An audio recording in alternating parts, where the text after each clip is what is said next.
first ever mini podcast series, and I'm your host, Dr. Anton Hellman.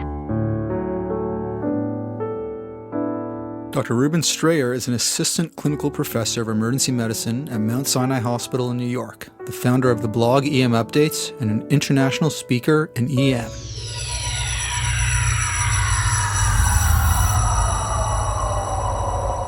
My best case ever is a 50-something-year-old gentleman, we'll call him Mr. Jones, who was walking down the street with his wife and child, and he developed chest pain and collapsed. He was brought to my hospital by ambulance, and he was triaged to the resuscitation zone where I saw him. When I walked in, I noticed that he was ill-appearing, diaphoretic, and that his heart rate on the monitor was in the 130s. He had a scrape on his forehead from where his head hit the ground when he syncopized. He was complaining of a lot of chest pain. I noticed also that he had a large midline chest scar, a sternotomy scar. And so I was concerned. And I started speaking with him, and he told me about what had happened, and I ordered up everything, got everything going, and sat down right next door to make a few phone calls, get some charting in. And a few minutes later, the nurse approached me, and she told me that Mr. Jones was having a lot of chest pain. And I said, okay, you can turn up the nitroglycerin, you can double the rate. And she said, Mr. Jones can't get nitroglycerin. He has a nitroglycerin allergy. And that really shocked me. I was really stunned by that because I had been in resuscitation mode. And I consider a nitroglycerin allergy to be essentially pathognomonic for drug seeking.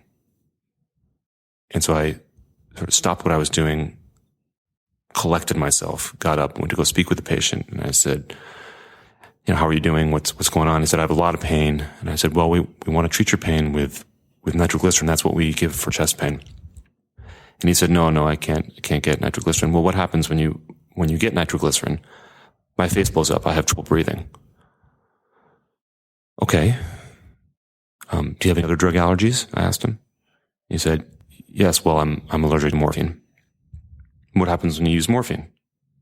Well, I get this terrible rash, and I also have trouble breathing when I get morphine. So now I feel like my suspicion had been confirmed, and I was angry. I was angry at him.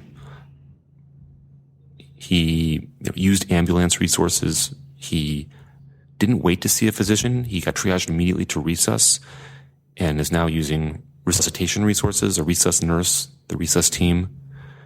And I felt duped and upset. So I told him, I said,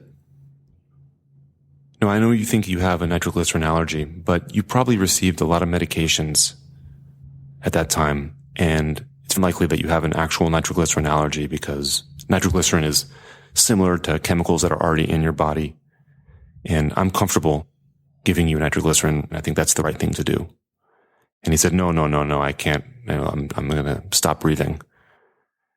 I'm going to have a terrible allergic reaction. And I said, well, you're in the right place. If you have a terrible allergic reaction, I'm prepared to manage that. I'm going to draw up some medications to make sure that I'm ready to manage any allergic reaction that you might have.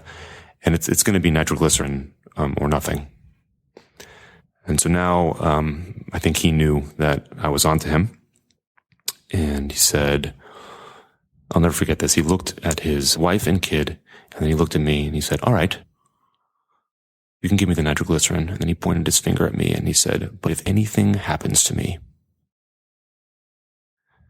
So we started the nitroglycerin drip, and I had a syringe full of epinephrine in my hand.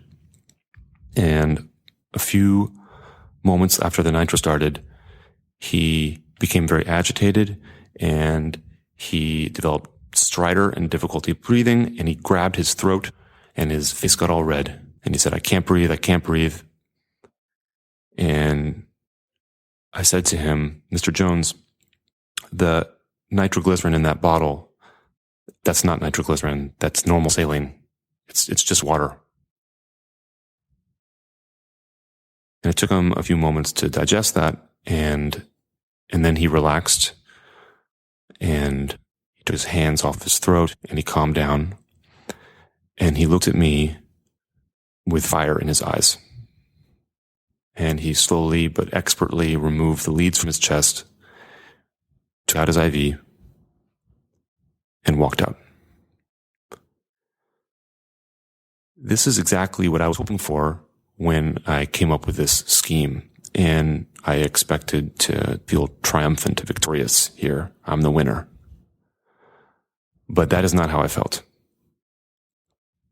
I felt low, really low, and ashamed of myself.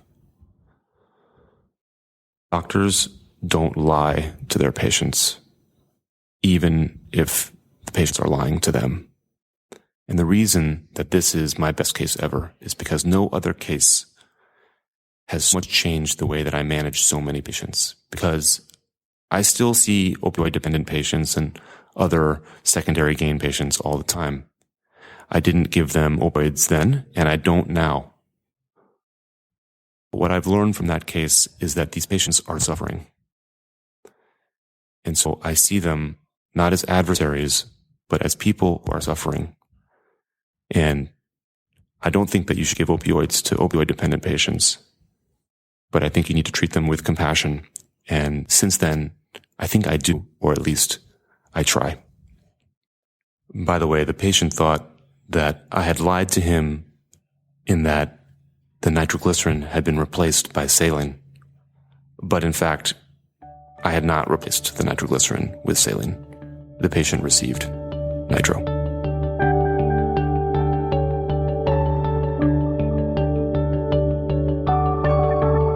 Stay tuned for an upcoming episode with Dr. Strayer and Dr. David Gerlink on opiate use and misuse.